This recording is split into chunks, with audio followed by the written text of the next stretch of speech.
Robben Ford is one of my biggest guitar influences when it comes to the blues side of my playing. And one thing that I learned from him a while back that I use all the time in my blues improv is his way of creating and releasing tension when moving from the 1 to the 4 chord in a 12-bar blues progression. His most common way of creating this tension is to use the half-whole diminished scale built from the root of the 1 chord. He'll play that scale over the 1 chord right before the chords change to the 4 chord, and in doing so he creates a nice bit of tension that is resolved when you land on that 4 chord. And that's exactly what's happening in the lick that we're going to be looking at today. By the way, if you are new here, my name is Ross Campbell from bulletproofguitarplayer.com. Welcome to my channel, and Spicy Licks is a series that I've been doing here on my channel for years now. And the format basically consists of me taking a lick that I have either written myself or transcribed from another player. I teach you it with tab and notation first, but then after that, I like to delve into the theory behind the lick so that if you have good fundamental knowledge of music theory, you can actually take that information and apply it to your own guitar playing to come up with similar licks of your own. This lick is one that I wrote myself, but let's just say it was heavily inspired by Robben Ford's use of the half-whole diminished scale in his blues improvisation. Here's the lick first played to tempo, and then after that you're going to hear it slowed down with tab and notation on screen.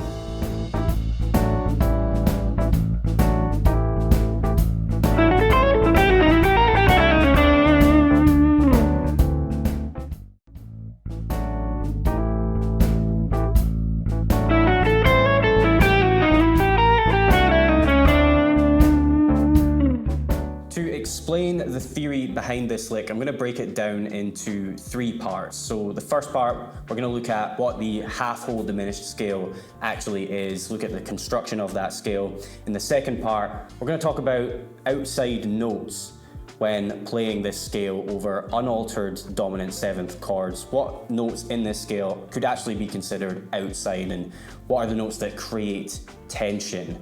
And the third part, we're going to be talking about timing, because executing the timing of this lick correctly is absolutely crucial for ensuring that you land on the right notes at the right time and resolve that tension that is going to be created by this half-whole diminished scale.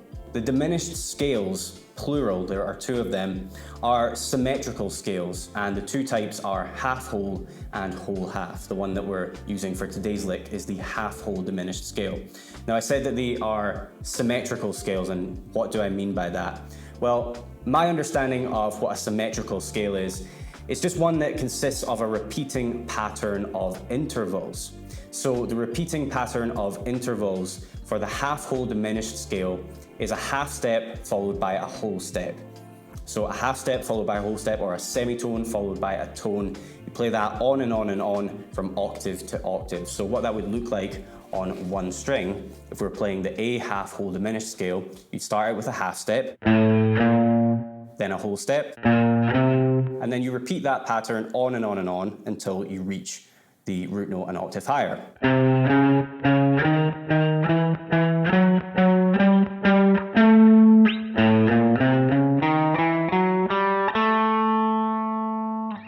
The resulting scale formula is as follows: root, flat 2, flat 3, major 3rd, flat 5, perfect 5th, major 6th, flat 7th. Now, the flat 2 and flat 3 could also be referred to as the flat 9 and sharp 9 respectively, and that flat 5, you could also call that a sharp 11 or sharp 4. We're playing this scale over the 1 chord in a 12-bar blues, and all of the chords in a 12-bar blues are most commonly played as either just major chords or all dominant 7th chords. In this case, we're dealing with all dominant 7ths, unaltered dominant 7th chords, so our 1 chord is just A7. And how do we build a dominant 7th chord? Well, we have the root note, of course, we have a major 3rd, we have a perfect 5th, and a flat 7th. So root note, major 3rd, perfect 5th, flat 7th. Put that up against the scale formula for the half-whole diminished scale, and you'll see that there are three notes in common between the two, excluding the root note, of course. The major third, perfect fifth, and flat seventh. So does that mean that all of the remaining notes from the half-whole diminished scale that are not found in a normal, unaltered dominant seventh chord, does that mean that all of those remaining notes are considered outside notes? I'm going to argue that that's not the case. There's only one note in that half-whole diminished scale that I would truly consider to be outside in this context, where we're using this scale to move from the 1 to the 4 chord in a 12-bar blues progression. So let's go through those remaining notes from high to low and listen to how they each sound over that dominant seventh chord. So here's an A7 chord. I'm going to add that major sixth to this chord. So this note right here, that's a major sixth, also known as a 13. If you were to add that to a dominant seventh chord, as I just did, you might want to call that an A13 rather than an A7. Quite a nice sounding chord, actually, one of my favorite chord voicings. Now, does that sound outside? It doesn't sound particularly jarring to my ears, and you know, I use that lick in blues licks. Wait, did I just say lick? I said it, yeah, okay. I'll use that note in my blues licks all the time, for example.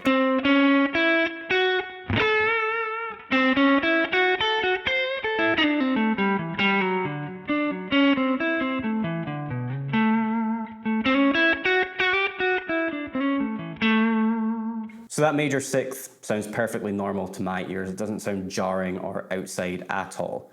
What about the flat five though? Let's add that to a dominant seventh chord, or rather than adding it, let's just play a dominant seventh with a flat five instead of a perfect fifth, which is what the unaltered chord has. So here's an A7 flat five chord.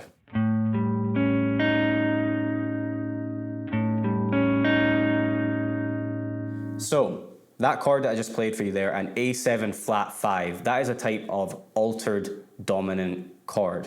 So an altered dominant chord is where you take either the fifth or one of the chord extensions, the 9, 11, or 13, and you sharpen or flatten one of those notes. So A7 flat 5, that's an altered dominant chord. Now, is that an outside note when you're playing blues? Not really, because when you think about the blues scale, what note makes the blues scale and separates it from the minor pentatonic? It's a flat 5.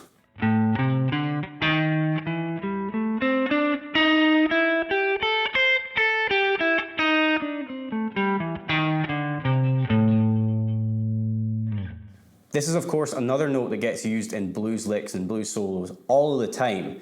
And so whilst it's not part of the chord that it's commonly played over, at this point, our ears are so well adjusted to hearing that flat 5 note over normal dominant seventh chords and even major chords.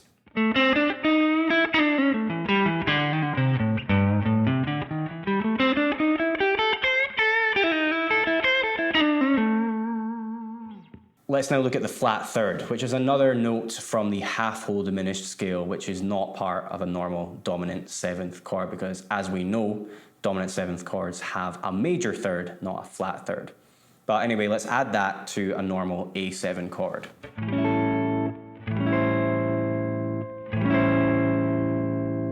So if you were to add that flat third to a dominant seventh chord and you were playing rhythm, you would call that a 7 sharp 9 chord.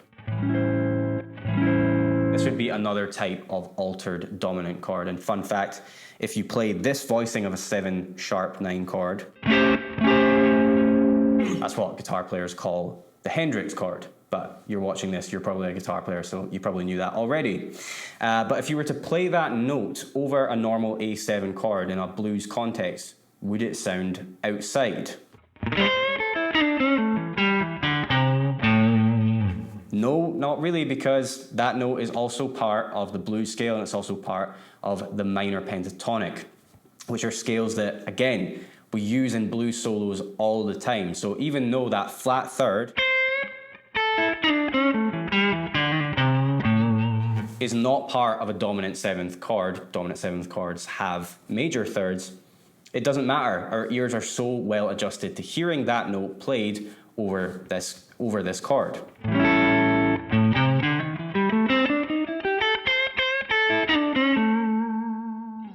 So that leaves us with the one note from the half-whole diminished scale that I would truly consider to be an outside note in this blues playing context, and that is the flat 2.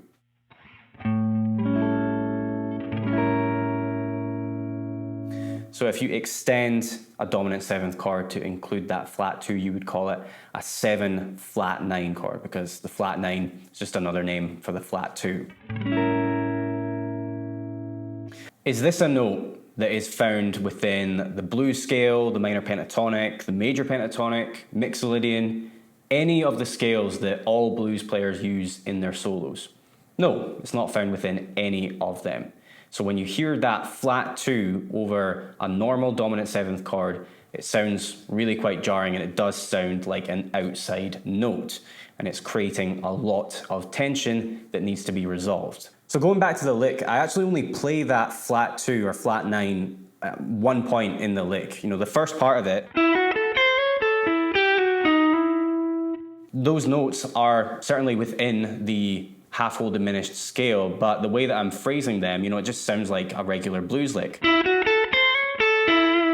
know, we're starting on the perfect 5th, we've got that major 6th here, the root note obviously, flat 3rd, major 3rd, and then we also have that flat 7th in there as well. It's not until I play this that the lick starts to sound like a diminished lick. Moving down from the flat 7 to the major 6th, and then up from the flat 5 to the perfect 5th, that sounds like a diminished phrase. You know, I will play all 4 of those notes in my blues licks all the time, but I won't phrase them in such a way unless I am thinking diminished. And then I finally introduce that flat 2nd here. And from that point onwards, I just slide down to the root note and descend the scale until I reach the note C sharp on the G string.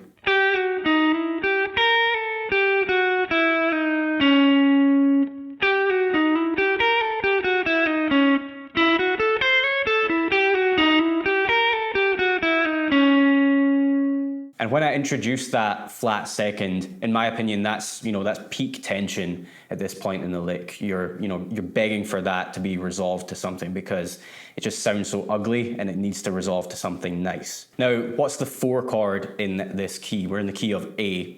So the 4 chord in a 12-bar blues would be D7. And we've just ended our diminished scale run on a note that is just a semitone below that. We've ended on the note C sharp.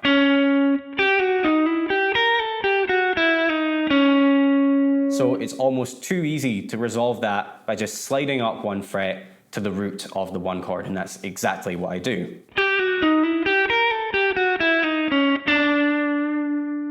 So we're playing the diminished lick over that 1 chord.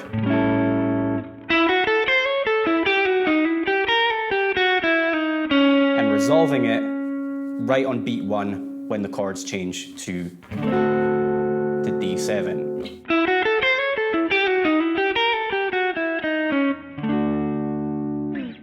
The last thing I want to talk about is timing, because as I mentioned near the start of the video, that is going to be absolutely crucial to ensuring that you play this lick at the right time and land on that root of the 4 chord right on beat 1 of that bar. A 12-bar blues starts off with 4 bars of the 1 chord followed by 2 bars of the 4 chord. So the first note in this lick falls on the E of the 4th beat in the 3rd bar, and the last note falls directly on beat 1 when the chords change to the 4 chord for the first time. So here's how to practice counting that in your head when you're practicing this lick at home.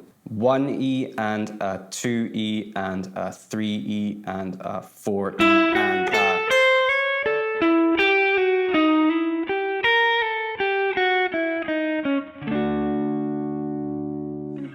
Alright, Right, if you guys want to grab the tab files for everything that I've played in this video, including the intro solo, as well as the backing track and some bonus half-whole diminished blues lick lessons, you can get access to all of that in the extra section of bulletproofguitarplayer.com, which is linked in the description box below.